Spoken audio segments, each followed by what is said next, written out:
नमस्कार दोस्तों, आपका एक बार फिर से स्वागत है। सबसे पहले मैं आपको थैंक यू बोलना चाहूंगा कि आप सबकी मदद से मेरे इस चैनल पे सिर्फ एक साल के अंदर 1000 सब्सक्राइबर पूरे हो चुके हैं, जो कि मेरे लिए एक बहुत बड़ी बात है। तो आज हम जिस सॉफ्टवेयर को सीखने जा रहे हैं वो है एडोबी प्रीमियर प्रो, जो कि एक वीडियो एडिटिंग सॉफ्टवेयर है, जिसकी मदद से हम कैमरा या फिर फोन से ली गई किसी भी फुटेज को एक सिंगल वीडियो में कंपाइल करके एक वीडियो सॉन्ग बना सकते हैं। इस सॉफ्टवेयर को शुरू करते ही आपको सबसे पहले इस तरह की वेलकम स्क्रीन दिखाई देगी, जिसमें आपके जो रिसेंट प्रोजेक्ट होंगे वो इस तरफ दिखाई देंगे। अगर आप पुराना वर्जन यूज करते हैं तो उसमें थोड़ा अलग तरीके से यूआई यहाँ पे हो सकता है, पर मैं बिल्कुल लेटेस्ट वाला यूज करता हूँ तो मेरा कुछ इस तरह से दिखाई देता है। तो यहाँ से आप एक न्यू प्रोजेक्ट क्रिएट कर सकते हैं, या फिर आपने रिसेंटली कोई प्रोजेक्ट क्रिएट किया हो तो उसको ओपन कर सकते हैं। इनकेस आपकी ये वेलकम स्क्रीन यहाँ पे विजिबल नहीं होती कुछ इस तरीके से, और आपका जो सॉफ्टवेयर है कुछ इस तरीके से खाली दिखता है, तो आपको घबराने की जरूरत नहीं है। आपको फाइल पे जाना है, न्यू, और प्रोजेक्ट पे क्लिक करना है। कुछ इस तरह से आपका जो प्रोजेक्ट है वो दिखाई देगा। यहाँ पे सबसे पहले हम अपने प्रोजेक्ट का नाम रखेंगे, जैसे कि मैं इसको बोल देता हूँ ट्यूटोरियल। उसके बाद यहाँ पे आती है लोकेशन जहाँ पे आपका प्रोजेक्ट सेव होगा। उसके बाद आता है रेंडरर। ये आपका अगर ग्राफिक कार्ड लगा हुआ है आपके पीसी में तो आप फर्स्ट ऑप्शन चूज़ कर सकते हैं। अगर आपके पास ग्राफिक कार्ड नहीं है तो आप इसको सॉफ्टवेयर के थ्रू भी रेंडर कर सकते हैं। इसको चूज़ करने के बाद बाकी सब चीज़ें इसमें आप डिफ़ॉल्ट छोड़ सकते हैं। हम अभी इन ऑप्शंस को इस वीडियो में कवर नहीं करेंगे ताकि ये वीडियो थोड़ा लंबा ना हो जाए। हम बेसिक पे ध्यान देंगे जो कि आपको सॉफ्टवेयर को रन करने में हेल्प करेगा। तो ये सब क्लिक करने के बाद आपको ओके पे क्लिक करना है। आपको हल्का सा वेट करना है और इस तरह से आपका जो पैनल है वो दिखाई देगा। ये सारे जो पैनल हैं मैं आपको एक बार इनका इंट्रो दे देता हूँ। ये लर्न वाली टैब है, इसमें आप ट्यूटोरियल है वो सीख सकते हैं, जो कि काफ़ी अच्छी तरीके से बने हुए हैं। आप इनको देख के बेसिक सीख सकते हैं। तो फिलहाल मैं इसको बंद कर देता हूँ। बंद करने के लिए आपको ये जो 3 लाइनें दिख रही है इस पर क्लिक करना है और क्लोज पैनल पे क्लिक करना है। तो आपका जो वर्क स्पेस होगा वो इस तरह से दिख सकता है। इसे हम वर्क स्पेस कहते हैं। अगर ये आपको कुछ इस तरह से नहीं दिखता तो ये जो ऑप्शन ऊपर दिए गए हैं आप इन पर क्लिक करके इनका लुक चेंज कर सकते हैं। जैसे मैं अगर असेंबली पे क्लिक करता हूँ तो कुछ इस तरह से दिखाई देगा, एडिटिंग इस तरह से, कलर कुछ इस तरीके से, इफ़ेक्ट, ऑडियो, ग्राफिक, कैप्शंस, काफ़ी चीज़ें इसमें। तो मैं जो अभी इफेक्ट वाला यूज़ कर रहा हूँ आप अपने हिसाब से कोई भी चूज़ कर सकते हैं, या फिर चलिए लर्निंग वाला ही ऑप्शन चूज़ कर लेते हैं ताकि हमारा सॉफ्टवेयर कुछ सिंपल सा ही रहे। इन केस इसमें से कोई भी वर्क स्पेस आपको यहाँ पर विजिबल नहीं हो रहा तो आप विंडो में जाके वर्क स्पेस में जाके इन पैनल्स को एक्टिवेट कर सकते हैं, या फिर आप कस्टम पैनल्स भी लगा सकते हैं, जैसे कैप्चर हो गया, हिस्ट्री, इन्फो, ये सब अलग अलग पैनल है जो कि आप यहाँ पे लगा सकते हैं। तो सबसे पहले ये जो दिखाया गया ये हमारी सोर्स क्लिप है। मतलब हम कोई भी वीडियो इस सॉफ्टवेयर के अंदर प्लेस करेंगे तो उसको कट करने के लिए हम इस पैनल को इस्तेमाल कर सकते हैं। ये आपका प्रोग्राम है, जो भी आप एडिट करेंगे वो फाइनल आउटपुट आपको यहाँ पे दिखाई देगा। ये आपकी टाइमलाइन है जिसमें आपकी layers, audio file, video file, title, images, logo, जो भी कुछ होगा वो यहाँ पे विजिबल होगा। ये आपका प्रोजेक्ट विंडो जिसमें आपकी जो भी प्रोजेक्ट हैं, जैसे आपका सीक्वेंस हो गया या फिर फाइलें होगी, वो सब यहाँ पे शो करेगा। इसके साथ में मीडिया ब्राउज़र, तो इससे आप अपने प्रोजेक्ट के अंदर मीडिया इंपोर्ट कर सकते हैं या फिर आप कोई भी फाइल इंपोर्ट कर सकते हैं। तो थोड़ा सिंपल रखते हैं, बाकी चीज़ें ना देख के हम देख लेते हैं कि किस तरह से हम इस पर काम कर सकते हैं। अभी हमने फ़िलहाल इसमें सिर्फ एक प्रोजेक्ट बनाया है। एक्चुअल काम करने के लिए हमें एक सीक्वेंस बनाने की ज़रूरत है। तो सीक्वेंस बनाने के लिए मैं फिर से फाइल पे जाऊंगा, न्यू, और सीक्वेंस पे क्लिक कर दूंगा। Ctrl+N इसका शॉर्टकट है, आप शॉर्टकट यूज़ कर सकते हैं जिससे आपका टाइम बचेगा। तो सीक्वेंस क्रिएट करने के बाद कुछ इस तरह की विंडो आपके सामने आएगी। ये बहुत ज़रूरी विंडो है, इसी के हिसाब से आपकी जो वीडियो है वो बनेगी। तो यहाँ पे पहले से काफ़ी सारे प्रीसेट दिए गए हैं, आप देख सकते हैं। सबका नाम है अलग अलग, Canon, AVC, HD, red camera की फुटेज का साइज़ जो है, HD वीडियो, DV, NTSC, सब कुछ यहाँ पे दिया गया है।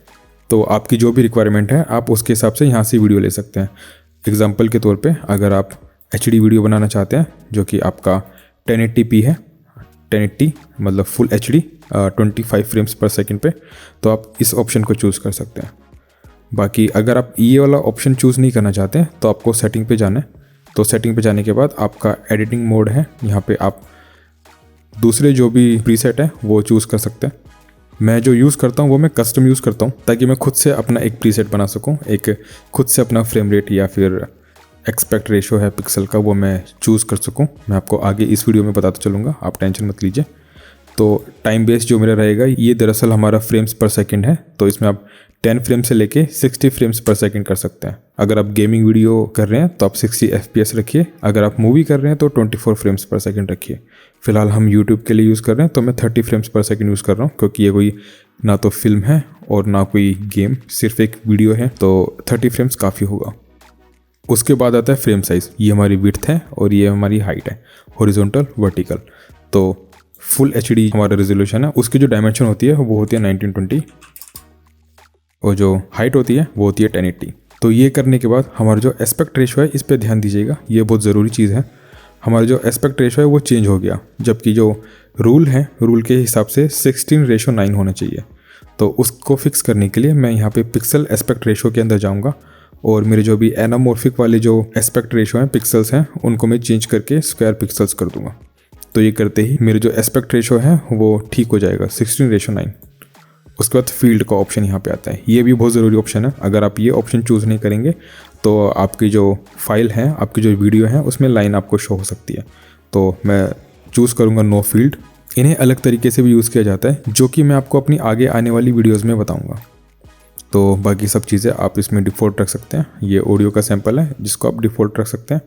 और उसके बाद आपके पास ऑप्शन आते हैं सीक्वेंस नेम का, आप इसको नाम दे सकते हैं। सीक्वेंस नेम रखना बहुत ज़रूरी है ताकि आपको याद रहे। मैं इसे बोलता हूँ फर्स्ट क्लास। फर्स्ट क्लास करने के बाद आपको ओके करना है। बाकी दो चीज़ें ट्रैक और VR जो कि हम इस वीडियो में कवर नहीं कर रहे हैं, हम अपनी आगे आने वाली वीडियो में इन दोनों ऑप्शन को कवर करेंगे। तो ओके पे क्लिक कीजिए, आपका कुछ पैनल इस तरह से दिखने लगेगा। ये देखिए पहले यहाँ पे ब्लैंक था, अब यहाँ पे ब्लैक दिखने लगा है और ट्रैक भी हमारे विजिबल हो चुके हैं। अगर आप देखेंगे यहाँ पे V1, V2, V3, A1, A2, A3 जो हमारे ये जो लाइन है इससे ऊपर वाले जो भी ट्रैक है वो हमारे वीडियो लेयर के लिए यूज़ किए जाते हैं। जो इससे नीचे वाले ट्रैक हैं वो सब ऑडियो लेयर के लिए यूज़ किए जाते हैं। आप मल्टीपल एक साथ काफ़ी सारी वीडियोस में डाल सकते हैं, एक वीडियो यहाँ पे, यहाँ पे, यहाँ पे। अगर आपको लगता है कि सिर्फ 3 ट्रैक हैं, इनसे ज़्यादा मुझे चाहिए, तो आप यहाँ पे राइट क्लिक करके ऐड ट्रैक कर सकते हैं। ऐड ट्रैक करने के बाद आपका एक ट्रैक ऐड हो जाएगा। अगर आप चाहते हैं कि और ज़्यादा मैं ट्रैक ऐड करूँ तो राइट क्लिक करके ऐड ट्रैक्स पे क्लिक कीजिए। तो यहाँ पे आपको ऑप्शन दिखा देगा कि आपको कितने ट्रैक्स ऐड करने हैं। अगर आप 100 ट्रैक ऐड करना चाहते हैं तो आप 100 ऐड कर दीजिए। और इस ऑप्शन का फ़ायदा ये है कि आप वीडियो ट्रैक के साथ साथ ऑडियो ट्रैक भी यूज़ कर सकते हैं। तो मैं 100 ट्रैक ऐड करके ओके करूँगा। तो अब आप देख पाएंगे कि मेरे जो ट्रैक हैं वो तकरीबन 100 ट्रैक ऐड हो चुके हैं, पर मुझे इतने सारे ट्रैक की ज़रूरत नहीं है, ये सिर्फ कन्फ्यूज़न ही क्रिएट करेंगे। तो मैं एक बार Ctrl+Z कर देता हूँ, Ctrl+Z अंडू करने के लिए। तो हमारे जो 4 ट्रैक थे, चारों के चारों ट्रैक है। एक बार और Ctrl+Z करूँगा तो मेरा ऊपर वाला ट्रैक यहाँ से हट जाएगा, क्योंकि मैं एक स्टेप बैक आया हूँ। तो मेरे जो डिफ़ॉल्ट थे वो 3 थे और ऑडियो वाले भी 3 थे। तो अब एक बार देख लेते हैं कि किस तरह से हम इसमें वीडियो प्लेस कर सकते हैं। तो वीडियो प्लेस करने के लिए आपका जो प्रोजेक्ट वाला जो विंडो है, यहाँ पे आपको राइट क्लिक करके इंपोर्ट पे जाना है और इंपोर्ट करने के बाद आपकी जो भी फाइल होगी वो आप यहाँ से पिक कर सकते हैं। या फिर दूसरा ऑप्शन ये है कि आप यहाँ पे डबल क्लिक करके अपनी फ़ाइल को पिक कर लें। फ़िलहाल मैं ये वीडियो 2 लेयर सेलेक्ट कर लेता हूँ और इसे ओपन कर लेता हूँ।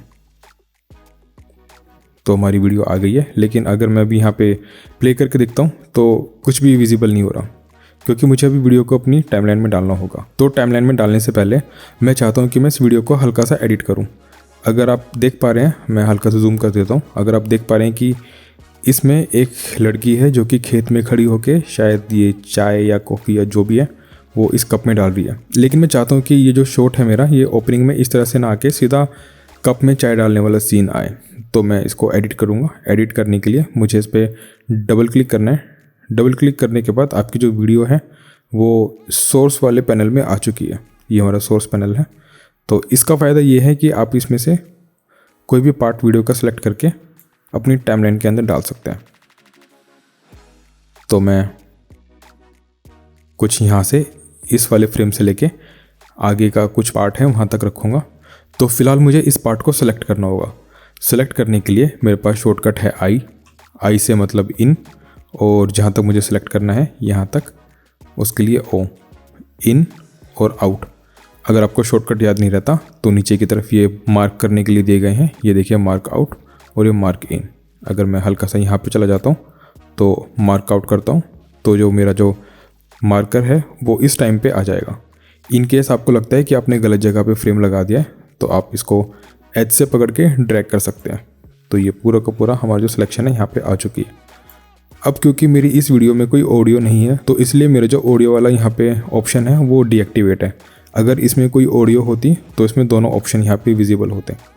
तो अभी फ़िलहाल आपको करना क्या है, आपको करना है कि इस वीडियो को उठा के अपनी टाइमलाइन में डालना है। तो अगर आप ये वाला ऑप्शन चूज़ करके इसे ड्रैग करेंगे तो सिर्फ वीडियो वाला पार्ट ही आपकी टाइमलाइन में आएगा। अगर आप सिर्फ ये वाला पार्ट यहाँ से ड्रैग करके यहाँ पे अपनी टाइमलाइन में डालेंगे तो सिर्फ ऑडियो वाला पार्ट ही इसमें आएगा। क्योंकि इसमें ऑडियो नहीं है तो इसमें मुझे ऑप्शन अभी दिखा नहीं रहा है। अगर आप यहाँ से ड्रैग करके इसे डालेंगे तो इसमें ऑडियो और वीडियो दोनों आपके ट्रैक आ जाएंगे कुछ इस तरीके से। ये देखिए मैंने जैसे इसको यहाँ पे डाला तो इसने मुझे कहा है कि ये जो आपकी जो सीक्वेंस की जो सेटिंग है वो वीडियो से मैच नहीं हो रही। तो आप इसे चेंज सीक्वेंस सेटिंग पे क्लिक कर सकते हैं या फिर कीप एग्जिस्टिंग सेटिंग पे क्लिक कर सकते हैं। मैं कीप एग्जिस्टिंग सेटिंग्स पे क्लिक करता हूँ और कुछ इस तरह से आपकी वीडियो यहाँ पे आ जाएगी। अगर आप यहाँ पे प्ले करके देखते हैं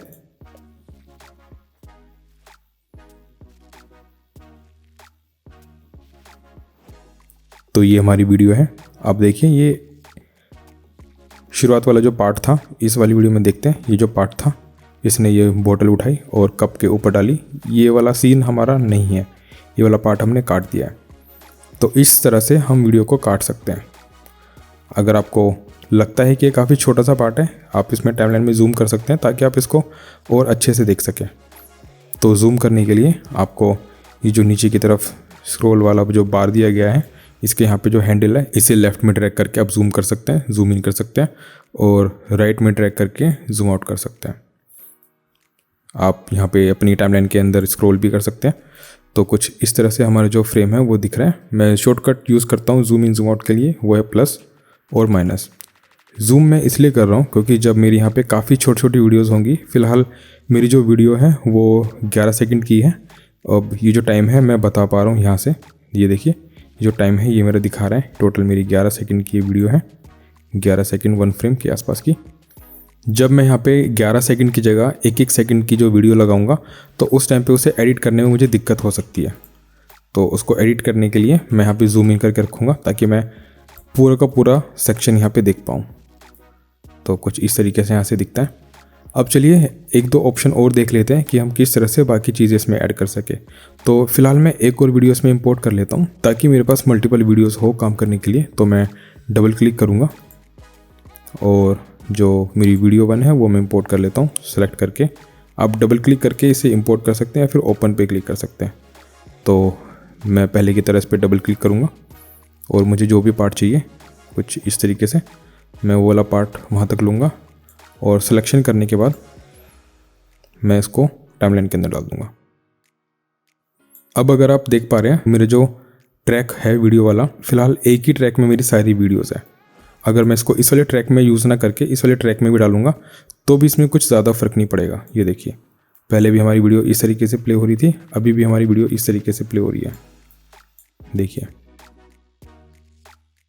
इस ट्रैक का फ़ायदा तब है जब मैं यहाँ पे मल्टीपल लेयर यूज़ कर रहा हूँ। उदाहरण के तौर पे मैंने कोई लोगो यूज़ किया है तो मैं लोगो एक अलग ट्रैक पे डालूंगा ताकि वो सबसे ऊपर विजिबल हो। चलिए मैं आपको एक बार एक उदाहरण दे के दिखाता हूँ। मैं मोशन स्किल का लोगो यहाँ पे इंपोर्ट करता हूँ। अगर मैं इसको यहाँ पे ट्रैक 1 में ही डालूंगा तो होगा क्या कि जो मेरी जो टाइमलाइन है वो प्ले होगी। प्ले होने के बाद मेरा लोगो यहाँ पे इस तरीके से आएगा। आप देख रहे हैं कि मेरी वीडियो तो प्ले हो रही है लेकिन उसको ख़त्म होने के बाद ही मैं अपने लोगों को देख पाऊँगा, जो कि गलत है। मैं चाहता हूँ कि जो मेरा लोगो है वो इसके ऊपर यहाँ पे कहीं पे प्लेस हो। तो उसके लिए मुझे करना क्या है, मैं अपनी जो लोगो वाली इमेज है, जो मेरा वाटरमार्क वाली जो इमेज है उसको उठाऊंगा और ऊपर वाले ट्रैक में डाल दूंगा। यहाँ पे डालने के बाद अब आप देख पा रहे हैं कि मेरा लोगो विजिबल हो रहा है, साथ में मेरा जो बैकग्राउंड है वो भी यहाँ पे दिखाई दे रहा है कुछ इस तरीके से। आपने देखा कि कुछ 5 सेकंड तक ये लोगो दिखता है। मैं आपको एक बार प्ले करके दिखाता हूँ। प्ले करने के लिए आपको स्पेस बार यूज़ करना है, स्पेस प्रेस कीजिए और ये वीडियो आपकी प्ले हो जाएगी। तो जैसा कि आप देख पा रहे हैं कि ये लोगो 5 सेकंड तक प्ले हुआ, उसके बाद हट गया। मैं चाहता हूँ कि ये पूरी वीडियो में यहाँ पे प्ले होता रहे। तो उसके लिए मुझे अब लोगो वाली जो लेयर है उसकी एज पे जाना है। एज पे जाते ही जो आपका कर्सर है वो कुछ इस तरीके से बदल जाएगा। देखिए कुछ इस तरीके से हमारा कर्सर है डिफ़ॉल्ट वाला। अब यहाँ पे जाके कुछ इस तरीके से बन जाएगा। अब मैं इसको उठा के अगर राइट की तरफ लेके जाता हूँ तो आप देख पा रहे होंगे कि ये अब पूरा का पूरा एरिया कवर कर रहे हैं। इसका मतलब है कि ये जो ड्यूरेशन है, मेरा जो लोगो है वो यहाँ से लेके यहाँ तक विजिबल रहेगा। अगर आप चाहते हैं कि ये फर्स्ट वीडियो में ना आके सेकंड वीडियो में रहे तो मैं इसको आगे से उठा लूँगा और कुछ इस तरीके से मेरा जो फर्स्ट वाला पार्ट है यहाँ पे अब लोगो विजिबल नहीं होगा, वो सेकंड जो कट है जो आपको ये लाइन के बीच में दिखाई दे रहा है उसके बाद से ही शो होगा। मैं आपको प्ले करके दिखा देता हूँ एक बार।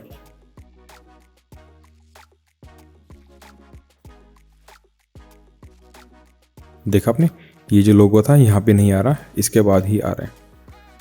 तो अगर मैं इसको ठीक करना चाहता हूँ मैं इसको वापस यहाँ पे कर लेता हूँ और कुछ इस तरीके से अब ये पूरी वीडियो पे ही दिखाई देगा। अब क्यों ना हम वाटरमार्क को वाटरमार्क की तरह ही यूज़ करें, हम इसे इतना बड़ा बीच में ना दिखा के हम कहीं पे कोने पे डाल देते हैं ताकि ये थोड़ा अच्छा दिखे। तो उसके लिए मुझे इसकी सेटिंग्स पे जाना होगा। अब सेटिंग का ऑप्शन यहाँ पे इतनी आसानी से मुझे दिखाई नहीं दे रहा, देखिए आप कहीं भी इस ऑप्शन को नहीं देख पाएंगे। उसके लिए आपको इफेक्ट कंट्रोल टैब को खोलना पड़ेगा। तो अगर आपके यहाँ पे इफेक्ट कंट्रोल्स कहीं पे दिखाई नहीं देता तो मैं विंडो पे जाऊँगा और इफेक्ट कंट्रोल्स के ऑप्शन को ऑन कर लूँगा। अब ऑन करते ही इसकी पोजीशन यहाँ पे भी हो सकती है, यहाँ पे भी हो सकती है या फिर कहीं और भी हो सकती है। तो बस आपको ध्यान रखना है कि ये ऑप्शन कहाँ पे आपको शो किया गया।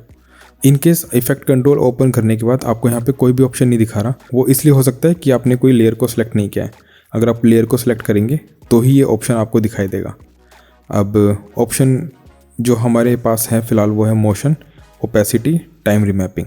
तो सबसे पहले हम मोशन देख लेते हैं। मोशन का जो ऑप्शन उस पर आपको एरो पे क्लिक करना है। एरो पे क्लिक करते ही ये आपके जो ऑप्शन है ये विजिबल हो जाएंगे। इसमें पहला जो ऑप्शन आता है वो है पोजीशन का, scale, scale width, rotation, anchor point, anti flicker filter. जो हमारा पोजीशन वाला जो ऑप्शन है उसकी मदद से हम इसकी जो पोजीशन है वो चेंज कर सकते हैं। हम इसे राइट में कर सकते हैं, अप या फिर डाउन कर सकते हैं। दूसरा है हमारा स्केल का ऑप्शन, तो मैं इसको स्केल कर सकता हूँ।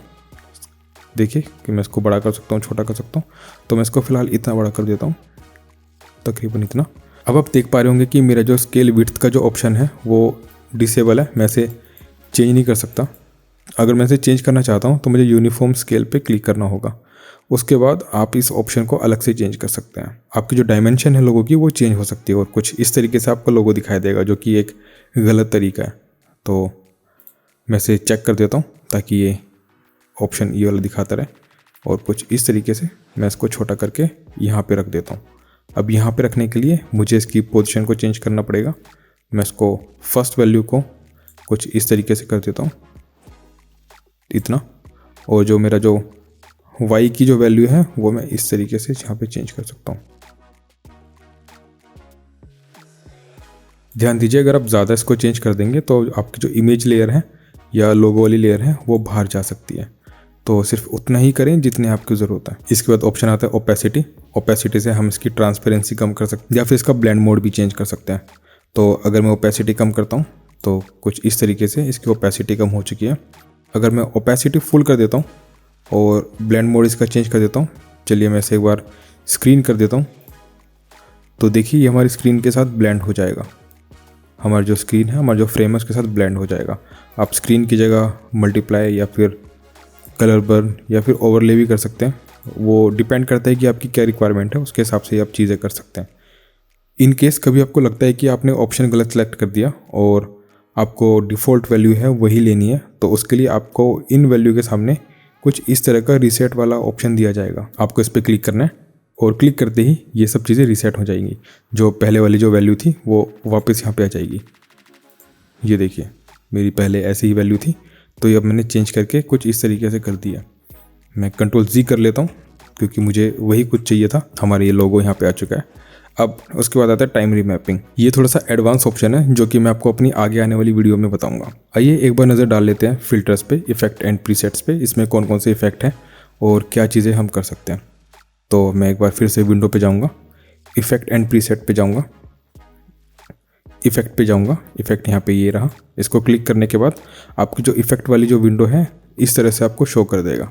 इसमें आप देख पा रहे हैं preset, Lumetri presets, audio, transition, effect, video transitions, काफ़ी सारे ऑप्शन दिए गए हैं। अब आप बोलेंगे कि इसमें सिर्फ 5-6 फोल्डर ही हैं। अगर आप इनको ओपन करेंगे यहाँ से तो इनके अंदर और फोल्डर्स हैं और फोल्डर के अंदर आपके अलग अलग इफेक्ट दिए गए हैं। तो मैं सबसे पहले आपको यहाँ पे एक बेसिक सी ट्रांजिशन लगाना सिखाता हूँ। तो मैं चाहता हूँ कि मेरी जो वीडियो है वो शुरू से शुरू ना होके ब्लैक से आए। तो मैं वीडियो ट्रांजिशन पे जाऊँगा। इसमें डिज़ोल्व के अंदर ऑप्शन है dip to black, dip to white. अगर आप डिप टू ब्लैक करेंगे तो इस तरह से हमारी वीडियो आएगी। आपने देखा कि ये ब्लैक से आ रही है। अगर आपको लगता है कि ये बहुत कम ब्लैक था, काफ़ी फास्ट हमारी ट्रांजिशन थी, मैं थोड़ा सा और लंबा से चाहता हूँ, करीब 2 सेकंड के आसपास का, तो मैं यहाँ पे क्लिक करूँगा। ये आप देख पा रहे हैं कि मेरा जो कर्सर है उसकी शेप चेंज हो चुकी है। इन केस आपको ये ऑप्शन यहाँ पे शो नहीं करता तो आपका शायद ये जूम आउट होगा, तो आपको जूम इन करना ज़रूरी है ताकि आप इस ऑप्शन को देख पाएँ।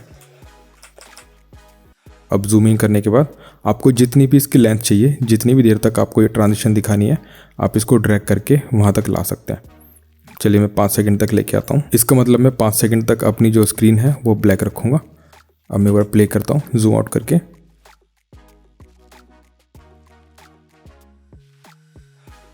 ये आपने देखा कुछ इस तरीके से मेरी जो स्क्रीन है वो आराम से यहाँ पे फेड होके आती है। अब यहाँ पे मैं चाहूँगा कि ये एकदम से ऐसे कट शॉट ना आके थोड़ा फेड होके आए, थोड़ा ट्रांजिशन में आए। तो उसके लिए डिज़ोल्व के अंदर मेरे पास ऑप्शन है क्रॉस डिज़ोल्व, तो मैं इसको उठाऊँगा और इन दोनों के बीच में डाल दूँगा। अब इन दोनों के बीच में डालते ही अगर मैं प्ले करता हूँ तो देखिए पहले मेरा ऑप्शन बिल्कुल सिंपल था कुछ इस तरीके से, और अभी जो मेरे पास है वो कुछ इस तरीके से है। काफ़ी स्मूथ तरीके से ये दूसरी लेयर हमारी विजिबल हुई है, एक दूसरे के अंदर फेड हुई है। और उसके बाद आप एंड में चाहते हैं कि ये एंड में एकदम से ब्लैक ना होके वाइट हो जाए, तो डिप टू वाइट। मैं थोड़ा सा इसको पहले की तरह बड़ा कर लेता हूँ।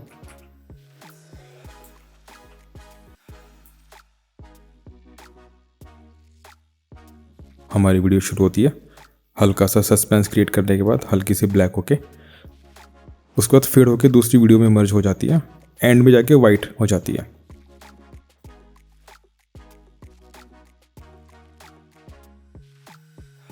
और फिर ब्लैक। हमारे पास काफ़ी सारी ट्रांजिशन है यहाँ पे। आप इन ट्रांजिशन को यूज़ कर सकते हैं अपनी वीडियोस में, पर मैं रेकमेंड करूँगा कि आप ज़्यादा ट्रांजिशन यूज़ ना करें। जितना सिंपल रखेंगे आपका प्रोजेक्ट उतना ही अच्छा लगेगा। मैं एक बार कंट्रोल जी कर देता हूँ। मैं ज़्यादा ट्रांजिशन यूज़ नहीं करता, मैं सिर्फ शुरुआत में ट्रांजिशन यूज़ करूँगा, वो भी हल्की सी, जो डिफ़ॉल्ट ड्यूरेशन है उतनी ही यूज़ करूँगा। अब एक बार देख लेते हैं कि एक हम वीडियो को कट कैसे कर सकते हैं।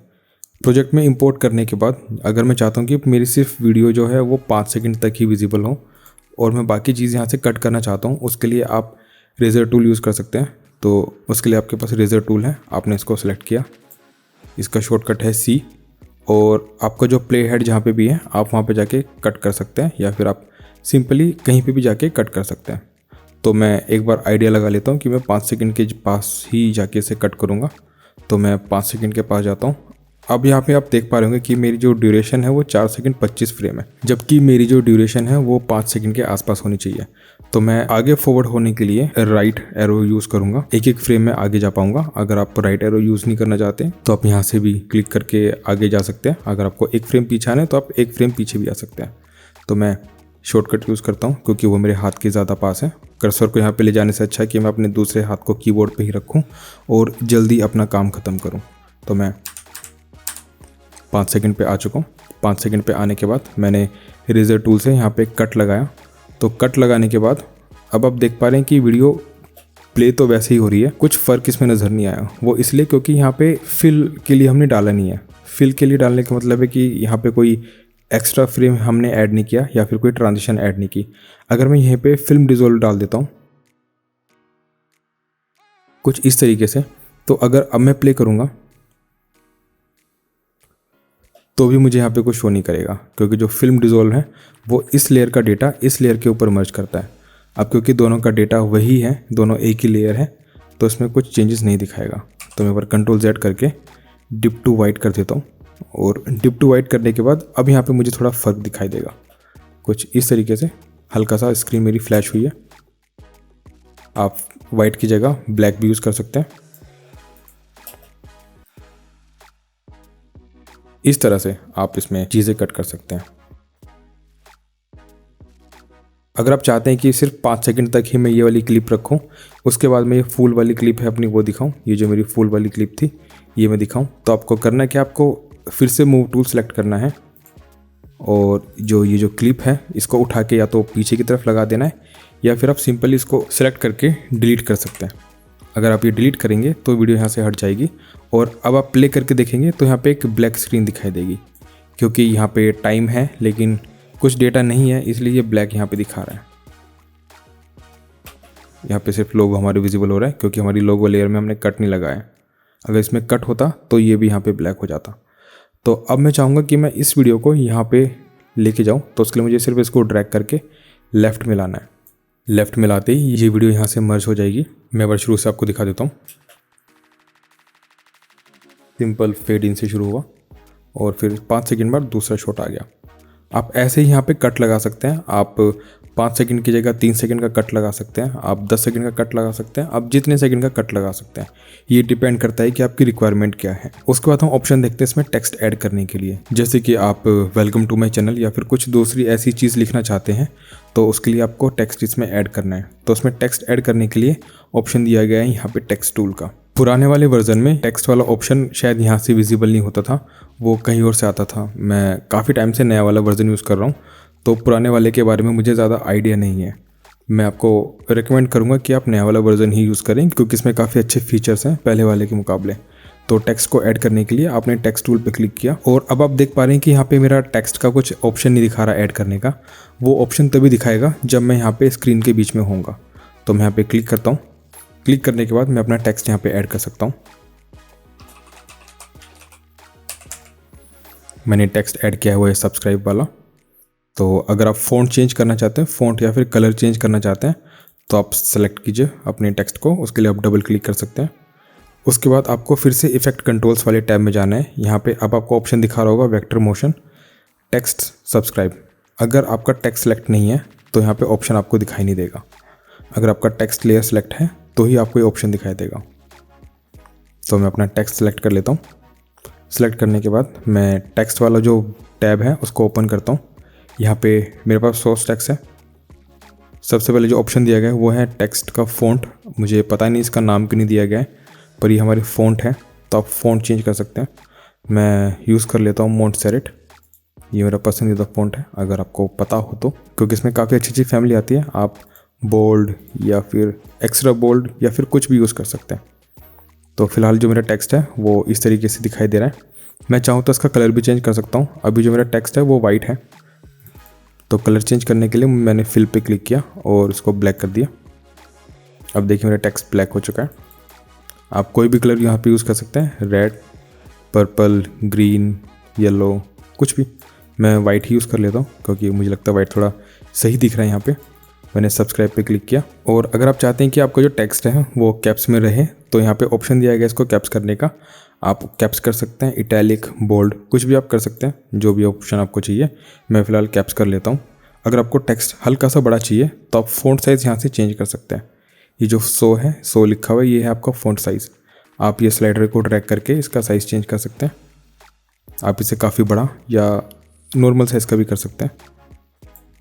मैंने कुछ इस तरीके से इसको ऐड किया है। आपको जो पैराग्राफ है वो आप अलाइन कर सकते हैं, मतलब कि अगर मान लेते हैं आपको जो टेक्स्ट है वो कुछ इस तरीके से लिखा हुआ है,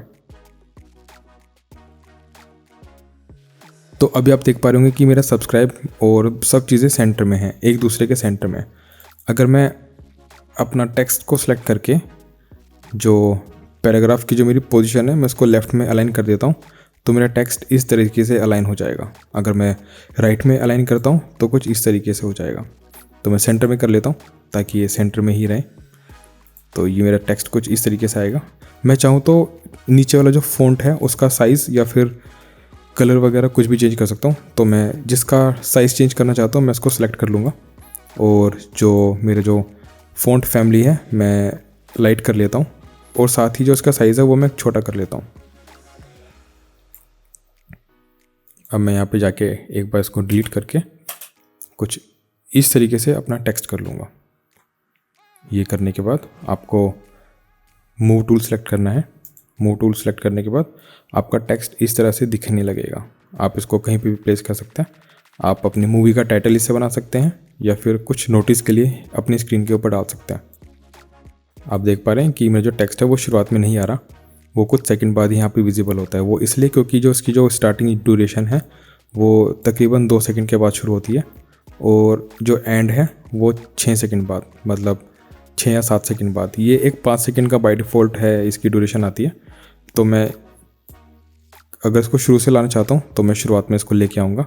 ये मेरा चैनल का सब्सक्राइब के लिए मेरा जो नोटिस है वो आ चुका है। अब मैं चाहूँगा कि मेरा जो टेक्स्ट है वो इस टाइम पे जब मेरी वीडियो विजिबल होना शुरू हो जाए, वो फेड हो जाए, तो उसके लिए मैं इसके ऊपर एक इफ़ेक्ट डाल दूँगा। तो इफ़ेक्ट है मेरा फिल्म डिज़ोल्व। मैंने उठाया और इसके ऊपर यहाँ पे डाल दिया। अब मैं इसको लेयर को थोड़ा सा छोटा कर देता हूँ ताकि ये इससे पहले ही फेड हो जाए सब कुछ। मैं इसको इतना छोटा कर देता हूँ। थोड़ी देर के लिए मैं चाहूँगा आना। मैं इसको प्ले करता हूँ। ये आपने देखा कि टेक्स्ट मेरा आया और फेड होके चला गया। अगर आप इसको काफ़ी लंबा रखना चाहते हैं तो आप इसको लेयर को सिलेक्ट करके, मैं लेयर को सिलेक्ट कर लेता हूँ। मल्टीपल लेयर आप सिलेक्ट कर सकते हैं। आप खाली एरिया से ड्रैग करके सिलेक्शन कर लीजिए और इसको उठा के साइड में कर दीजिए। अब मैं 10 सेकंड बाद अपना जो टेक्स्ट है वो दिखाऊंगा।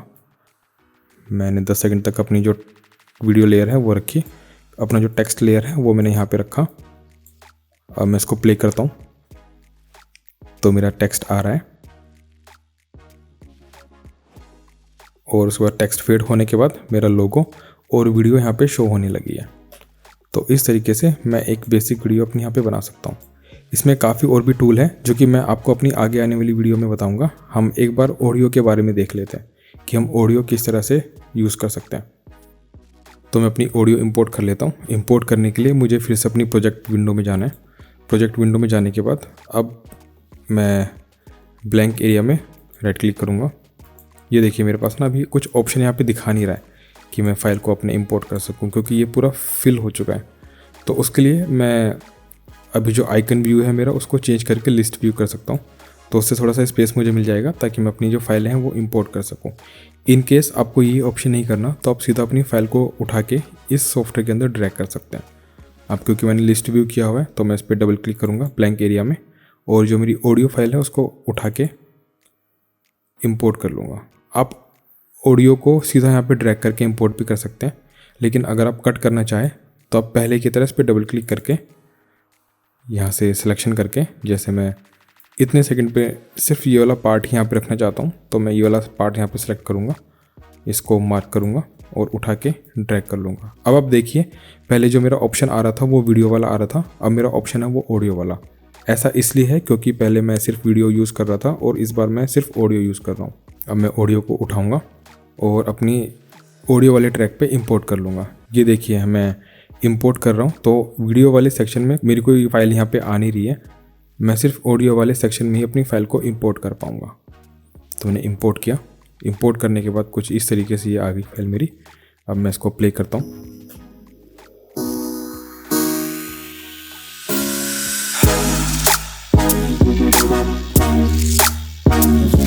ये मेरी ऑडियो फाइल है जो कि चल रही है। अब मैं चाहूँगा कि मैं इसको इतने टाइम पे जाके इसको कट कर दूँ, तो कट करने के लिए वही मैं एंड में जाऊँगा।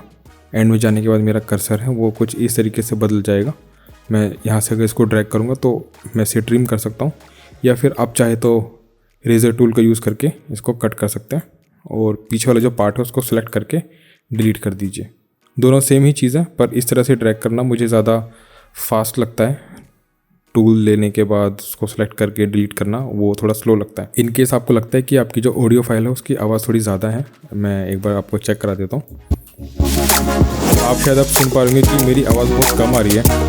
अब उसको ठीक करने के लिए मैं अपनी ऑडियो फाइल सेलेक्ट करूँगा, कंट्रोल पैनल पे जाऊँगा, वॉल्यूम पे जाने के बाद मैं ये जो लेवल वाला है मैं इस की फ्रेम को ऑफ कर देता हूँ। की फ्रेम यहाँ पे ये जो स्टॉप वॉच आइकन है उसको चेक करने से आता है, उस पर क्लिक करने से आता है। अभी मैंने हटा दिया है, अभी ये ब्लू नहीं है, इसका मतलब ऑन नहीं है। तो मैं कुछ भी चेंज करूँगा तो वो इस पर सिर्फ एक नॉर्मल लेयर की तरह आएगा, एक एनिमेशन की तरह नहीं आएगा। तो मैं लेवल है उसकी जो वैल्यू है वो कम कर देता हूँ।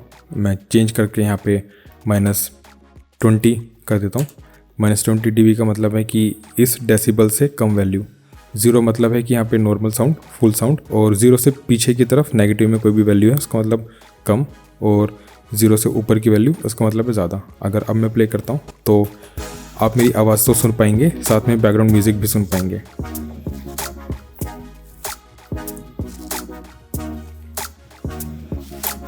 दूसरा ऑप्शन, अगर आप चाहते हैं कि आप अपनी वीडियो में अपना वॉइस ओवर भी ऐड करें तो उसके लिए यहाँ पे ऑप्शन दिया गया है ये माइक का। तो माइक पे क्लिक करने के बाद आप कुछ इस तरीके से अपनी ऑडियो रिकॉर्ड कर सकते हैं। मेरी जो आवाज़ है वो कुछ इस तरीके से आ रही है, मैं अपनी आवाज़ खुद से सुन पा रहा हूँ। रिकॉर्ड करने के बाद आपको एंटर दबाना है, आपको स्पेस दबाना है, और आपकी जो वॉइस है वो रिकॉर्ड हो जाएगी। एक बार मैं आपको प्ले करके दिखा देता हूँ।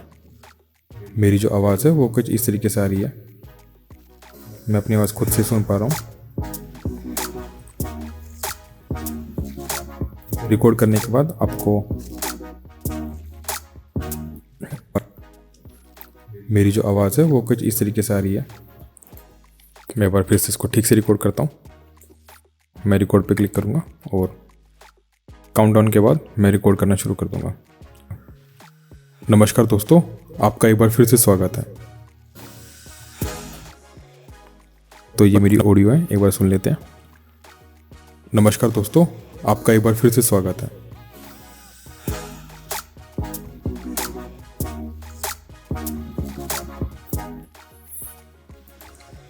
अगर आपको लगता है कि आपको ऑडियो थोड़ी डिस्ट्रैक्ट कर रही है रिकॉर्डिंग के टाइम पे, तो आप इस ऑडियो को म्यूट भी कर सकते हैं।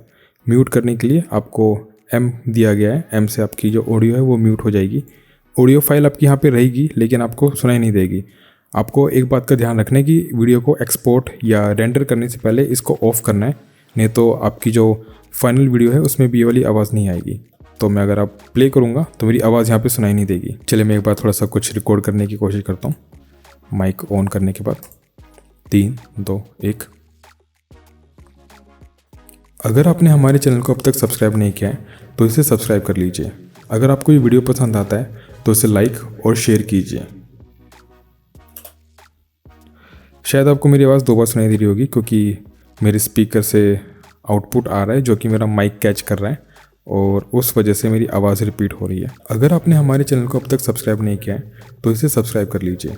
अगर आपको ये वीडियो पसंद आता है तो इसे लाइक और शेयर कीजिए। अब मैं ऑडियो को अनम्यूट कर देता हूँ, और अब जब मैं प्ले करूँगा उसमें मेरी ऑडियो और मेरा म्यूज़िक दोनों के दोनों एक साथ आएंगे।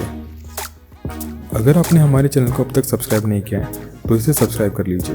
अगर आपको ये वीडियो पसंद आता है तो इसे लाइक और शेयर कीजिए। तो कुछ इस तरीके से हम अपनी वीडियोस एडिट कर सकते हैं। चलिए मैं अब आपको सबसे ज़रूरी चीज़ दिखाता हूँ कि इसको एक्सपोर्ट कैसे कर सकते हैं। तो एक्सपोर्ट करने के लिए आपको ध्यान रखना है कि आपकी सारी लेयर ऑन है। अगर कोई लेयर है मेरी, जैसे वो अगर मैं आई पे क्लिक करता हूँ तो ये हाइड हो चुकी है। तो आपको ध्यान रखना है कि एक्सपोर्ट करने से पहले जो लेयर आपको दिखानी है वो आपकी शो हो रही है, और जो आपको सुनानी है वो आपकी म्यूट नहीं है, म्यूट ना हो और वो सुनाई दे रही हो। एक बार आप प्ले करके चेक भी कर सकते हैं। इन केस आपकी जो वीडियो है वो ठीक से प्ले नहीं हो पा रही तो आपके पास यहाँ पे ऑप्शन दिया गया है क्वालिटी को डाउन करने का। यहाँ पे प्लेबैक रेजोल्यूशन है, आप उसको डाउन कर सकते हैं ताकि आपकी वीडियो आराम से प्ले हो सके। ये स्लो कंप्यूटर में थोड़ा मददगार साबित होता है, पर मैं थोड़ा ठीक पीसी यूज़ कर रहा हूँ तो मुझे कोई दिक्कत नहीं है। मैं इसको फुल रखूँगा तो भी वीडियो आराम से प्ले हो गई। तो चलिए एक्सपोर्ट करने के लिए ऑप्शन देख लेते हैं। तो एक्सपोर्ट करने के लिए आपको फाइल पे जाना है। फाइल पे जाने के बाद आपको एक्सपोर्ट पे जाना है। एक्सपोर्ट पे आपको मीडिया का ऑप्शन दिखाई देगा, या फिर इसका शॉर्टकट आप यूज़ कर सकते हैं, वो है Ctrl+M। तो क्लिक करने के बाद एक नई विंडो आपकी ओपन होगी एक्सपोर्ट सेटिंग की। चलिए एक बार इसकी सेटिंग देख लेते हैं। तो सबसे पहले जो आपको ऑप्शन दिया गया है वो है मैच सीक्वेंस सेटिंग। आप देख पा रहे होंगे कि मेरी जो लेयर है वो कुछ अलग तरीके से दिखाई दे रही है। इसमें ये देखिए, ये ब्लैक बार है जो कि मेरी जो असली वाली जो वीडियो है उसमें नहीं थे। तो इसको फिक्स करने के लिए मैं इस पे क्लिक कर दूंगा मैच सीक्वेंस सेटिंग पे, और अब काफ़ी हद तक वीडियो मेरी वैसी दिखती है जैसी यहाँ पे दिखाई दे रही थी। मैं इसको थोड़ा सा छोटा कर लेता हूँ क्योंकि यहाँ पे कुछ नीचे ऑप्शन है वो मुझे दिखाई नहीं दे रहे। इसको आप ड्रैग करके छोटा कर सकते हैं, फिर इसको ऊपर कर दीजिए तो सारे ऑप्शन आपको दिखाई देंगे। अब उसके बाद ऑप्शन आता है, अगर मैं इसको अनचेक करता हूँ, अनचेक करने के बाद आपको ऑप्शन दिखाई देंगे फॉर्मेट का। तो आप फॉर्मेट यहाँ से चूज़ कर सकते हैं। आपको जो फॉर्मेट है वो आप यहाँ से चेंज कर सकते हैं, आप कोई भी फॉर्मेट यूज़ कर सकते हैं। ऑडियो में अगर आपको एक्सपोर्ट करना है तो आप ऑडियो यूज़ कर सकते हैं, ऑडियो MP3 या फिर वेव फाइल। अगर आप वीडियो में एक्सपोर्ट करना चाहते हैं, अगर आप चाहते हैं कि आपका साइज़ कम हो वीडियो का और क्वालिटी भी ठीक ठाक हो, तो आपको H.264 मतलब MP4 में एक्सपोर्ट करना है।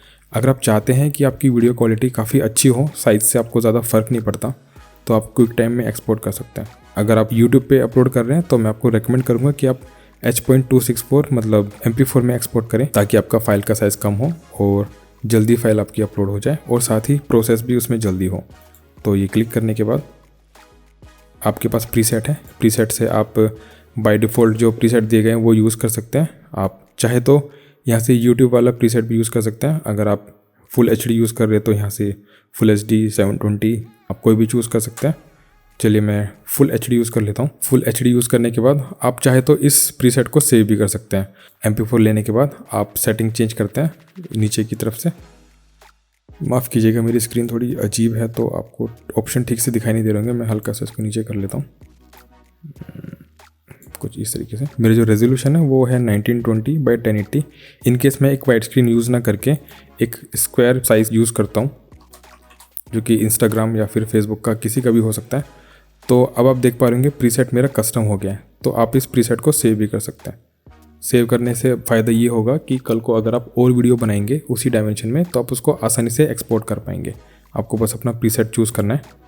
आपका जो भी प्रीसेट होगा वो यहाँ से आपको नाम दिखा देगा, आपको चूज़ करना है और आप उसी डायमेंशन और उसी क्वालिटी में उसको एक्सपोर्ट कर पाएंगे। तो ये मेरी जो डायमेंशन है वो ये है। चलिए मैं फुल HD कर लेता हूँ, यूट्यूब फुल HD। अब उसके बाद नीचे एक बार मैं स्क्रॉल करता हूँ, यहाँ पे स्क्रॉल आपको दिखाई देगा। नीचे करने के बाद फ्रेम रेट है, मैंने जो अपनी फ्रेम रेट ली थी वो 30 ही ली थी, तो मैं 30 ही इसको रखूँगा। अगर आप चाहते हैं कि फ्रेम रेट आप कम करें तो आप इसको अनचेक करके यहाँ पे ऑप्शन आपको दिखा देगा, आप 60 कर सकते हैं या फिर जो भी आप फ्रेम रेट रखना चाहते हैं वो कर सकते हैं। चलिए मैं 30 कर लेता हूँ। उसके बाद एस्पेक्ट रेशो, ये square pixel. Render at maximum depth, मतलब कि आप ज़्यादा कलर में इसको एक्सपोर्ट करना चाहते हैं। बिट डेप्थ अगर आप ज़्यादा यूज़ करना चाहते हैं तो उसको ऑप्शन को ऑन कर दीजिए। बाकी अगर आप नॉर्मल वीडियो कर रहे हैं तो उसमें इस ऑप्शन को ऑफ ही रहने दीजिएगा, क्योंकि ये रेंडर में हल्का सा टाइम बढ़ा देता है। अब नीचे आने के बाद आपका ऑप्शन है यहाँ पे परफॉर्मेंस का, एनकोडिंग सेटिंग का। जो परफॉर्मेंस का ऑप्शन आपको दिया गया इसमें हार्डवेयर एनकोडिंग, मतलब कि आप ग्राफिक कार्ड से एक्सपोर्ट करना चाहते हैं या फिर सॉफ्टवेयर के थ्रू एक्सपोर्ट करना चाहते हैं। मैं ग्राफिक कार्ड के थ्रू एक्सपोर्ट करना चाहता हूँ। प्रोफाइल हाई, लेवल 4.2 सही है। बाकी चीज़ें आप डिफ़ॉल्ट रख सकते हैं। सबसे मेन चीज़ जो आपकी आती है वो है बिट रेट की। अभी आप देख पा रहे होंगे कि मेरे जो एस्टिमेटेड जो फाइल साइज़ है वो है 44 MB। अगर मैं VBR1 पास की जगह CBR कर लेता हूँ। VBR और CBR में फ़र्क ये है कि ये कॉन्स्टेंट बिट रेट है और VBR हमारा वेरिएबल बिट रेट है। मतलब कि जो MP4 होता है वो फ्रेम को स्टिल रखता है, फ्रेम में ज़्यादा चेंज नहीं करता, जहाँ पे मूवमेंट है सिर्फ वहीं पे चेंज करता है, इसलिए इसका साइज़ कम होता है। अब CBR मतलब है कि अगर मैंने CBR चूज़ किया तो ये यही बिट रेट को रखेगा पूरी वीडियो में, हर एक फ्रेम में, हर एक सेकंड पे। अगर मैं वेरिएबल यूज़ करता हूँ तो ये चेंज करता रहेगा, जहाँ पे ज़रूरत है वहाँ पे रखेगा, जहाँ पे ज़रूरत नहीं है वहाँ पे कम बिट रेट रखेगा। तो मैं CBR अगर करता हूँ यहाँ पे, तो अभी आप देखिए मेरा जो बिट रेट है वो है मेरी 16। जो रेकमेंड जो साइज़ है वो आप 16 यूज़ करें। 16 से ऊपर करेंगे तो ज़्यादा अच्छी क्वालिटी आएगी, लेकिन साइज़ भी आपका ज़्यादा ही आएगा। तो एक 16 वैल्यू काफ़ी अच्छी है। अभी आप देख पा रहे हैं कि मेरे जो एस्टिमेटेड फाइल साइज़ है वो है 44 MB। अगर मैं बिट रेट को हाई कर देता हूँ, उदाहरण के तौर पे मैं अगर 50 कर देता हूँ, 62.5 कर देता हूँ, तो मेरे जो फाइल साइज़ है वो 169 MB का हो जाएगा। आप चाहे तो 10 मेगाबिट्स पर सेकंड भी यूज़ कर सकते हैं, जो कि एक अच्छा खासा साइज़ है, अच्छी खासी क्वालिटी आपकी आएगी और साइज़ भी आपका कम आएगा। तो मैं डिफ़ॉल्ट यूज़ कर लेता हूँ, जो था 16 यूज़ कर लेता हूँ, 44 MB, जो कि ठीक है, इतना ज़्यादा साइज़ नहीं है। और उसके बाद इनको आप डिफ़ॉल्ट छोड़ दीजिए। फिर उसके बाद ऑप्शन आपको दिखाया जाता है यहाँ पे यूज़ मैक्सिमम रेंडर क्वालिटी। इसे आप तब यूज़ करेंगे जब आप किसी वीडियो या फिर इमेज को स्केल कर रहे हैं, मतलब जूम इन कर रहे हैं, जो कि अपने एक्चुअल साइज से आपने ज़्यादा स्केल कर दिया है। उदाहरण के तौर पे अगर कोई इमेज है वो आपकी 100 बाई 100 पिक्सल है और आपने उसको 200 बाई 200 पिक्सल कर दिया है, तो उस टाइम पे वो ब्लर ना हो, तो उसके लिए आप इस ऑप्शन को एक्टिवेट कर सकते हैं। लेकिन ये भी आपके रेंडर टाइम को इंक्रीज़ कर देगा, तो इसे तभी यूज़ कीजिए जब आपको इसकी ज़रूरत है। उसके बाद ऑप्शन आता है ऑडियो का। ये बाकी जो ऑप्शन है ये हम अपनी आगे आने वाली वीडियो में देखेंगे। हम अभी सिर्फ बेसिक कवर कर रहे हैं, जो कि आपको एक वीडियो बनाने में काफ़ी हेल्पफुल होगा। तो ये जो हमारा ऑप्शन है ऑडियो, ये आपके फॉर्मेट है, आप AAC यूज़ कर सकते हैं, काफ़ी अच्छी क्वालिटी है।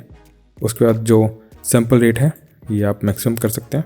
चैनल है स्टीरियो 5.1, आप कोई भी यूज़ कर लीजिए, हम स्टीरियो यूज़ कर लेते हैं। जो बिट रेट है आपकी 320 kbps आप कर सकते हैं।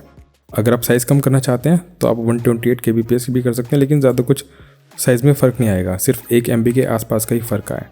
अगर मैं 320 kbps यूज़ करता हूँ तो 44 MB, अगर मैं 128 kbps यूज़ करता हूँ तो 43। मुझे लगता है 1 MB से ज़्यादा फ़र्क नहीं पड़ता, तो मैं ऑडियो अपनी हाई क्वालिटी में ही रखता हूँ। अब ये करने के बाद आपको आउटपुट नेम देना है, तो इस पर आउटपुट नेम पे क्लिक कीजिए। अब जहाँ पे भी आपको अपनी फ़ाइल सेव करनी है वहाँ पे उसकी लोकेशन देके अपनी फ़ाइल का नाम देके सेव पे क्लिक कर दीजिए। और इसके नीचे आपको ऑप्शन दिया गया एक्सपोर्ट वीडियो, एक्सपोर्ट ऑडियो। अगर आप सिर्फ वीडियो एक्सपोर्ट करना चाहते हैं बिना ऑडियो के, तो आप ऑडियो को अनचेक कर दीजिए। ये देखिए अनचेक करते ही आपका ऑडियो वाला ऑप्शन यहाँ पे हट गया है। अगर आप सिर्फ ऑडियो एक्सपोर्ट करना चाहते हैं तो उसके लिए मैं ऑडियो एक्सपोर्ट कर देता हूँ, और जो एक्सपोर्ट वीडियो वाला ऑप्शन है इसको ऑफ़ कर देता हूँ। अब यहाँ पे मेरा वीडियो वाला ऑप्शन है वो ऑफ़ हो गया है, और मेरा कोई प्रीव्यू भी नहीं है, क्योंकि आप ऑडियो को सिर्फ सुन सकते हैं, देख नहीं सकते। तो मैं दोनों चाहता हूँ, मैं दोनों को एक्टिवेट कर दूँगा। अब ये करने के बाद मुझे एक्सपोर्ट पे क्लिक करना है। एक्सपोर्ट पे क्लिक करते ही मेरी वीडियो रेंडर होना शुरू हो जाएगी। अब डिपेंड करता है कि आपकी मशीन कितनी पावरफुल है। अगर आपका पीसी काफ़ी फास्ट है तो आप इसको बहुत जल्दी रेंडर कर पाएंगे। अगर आपका पीसी स्लो है तो इसको रेंडर होने में थोड़ा टाइम लग सकता है। तो इस वीडियो में हमने प्रीमियर प्रो के बेसिक को कवर किया है। अगर आप एडवांस में ट्यूटोरियल इसके देखना चाहते हैं तो मुझे नीचे कमेंट सेक्शन में लिख के ज़रूर बताइएगा। आज के लिए खैर इतना ही। अगर आपको ये वीडियो पसंद आता है तो इसे लाइक और शेयर कीजिए। अगर आपको वीडियो पसंद नहीं आता तो आप इसे डिसलाइक भी कर सकते हैं। साथ ही हमारे चैनल को सब्सक्राइब भी कीजिए। मैं आपसे मिलूँगा जल्दी ही।